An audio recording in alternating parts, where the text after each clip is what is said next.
news update on top Accolade news. From human rights battles in Uganda to economic forecast in Zimbabwe, from cinema's decline in Ghana to Rwanda making cycling history, tonight's headlines aren't just events, they're turning points. Each story asks the same questions. Are leaders listening, or are the people left carrying the costs? The headline: Bobi Wine slams Ugandan government over Dubai trafficking scandal. ZANU-PF consolidate power with focus on discipline and unity. South Africa seeks relief from steep US tariff in trade talks. Zimbabwe upgrades 2025 growth projection to 6.6%.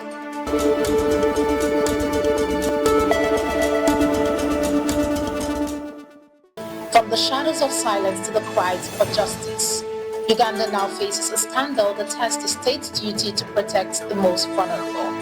Ugandan opposition leader Bobi Wine has blasted authorities for failing to act after a BBC documentary exposed the trafficking of Ugandan women to Dubai, where many are lured by false job promises but end up trapped in prostitution under crushing debt.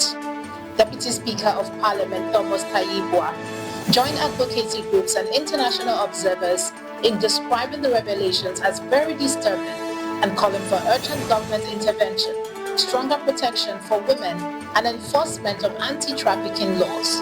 Despite the mounting outrage, no arrests have been made, underscoring that the government is weak to the crisis and they have left vulnerable citizens at the mercy of traffickers. When silence follows exploitation, injustice becomes state-sponsored. As Ugandan leaders face outrage for failing to protect the vulnerable, Zimbabwe's leadership charts a different path, doubling down on loyalty and party cohesion ahead of future elections.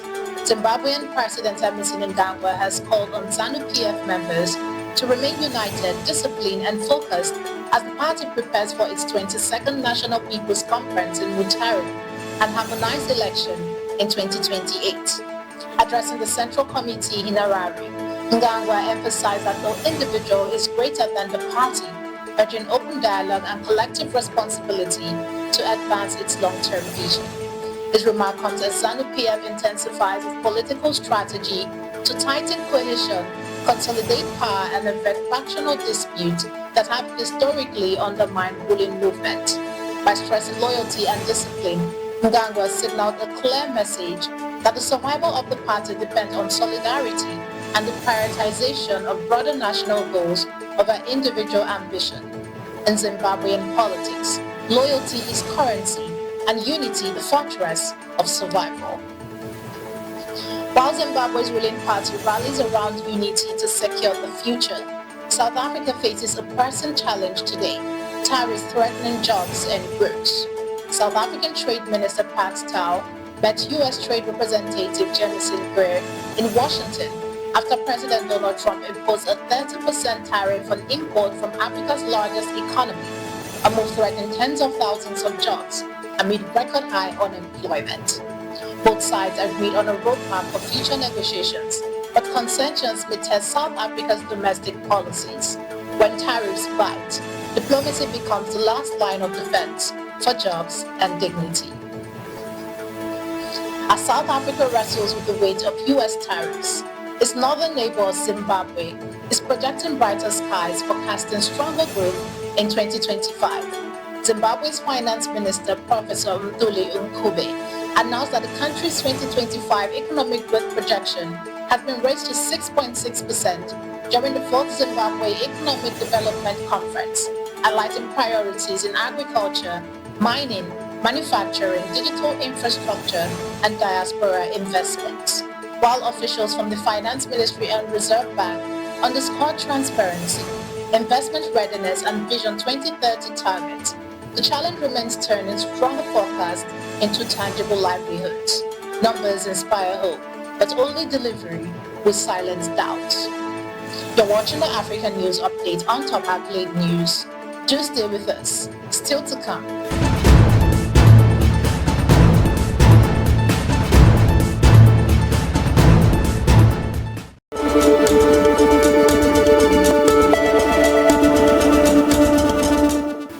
Thanks for staying with us.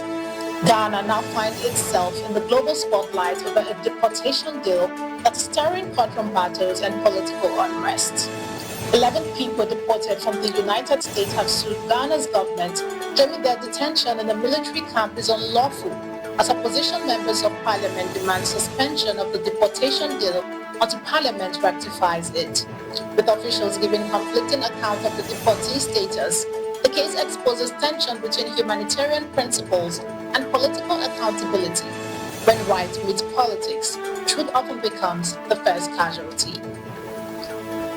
From legal battles over human rights in Ghana to the desperate fight for survival in Congo, Africa's challenges reveal how justice and health both test the strength of nations.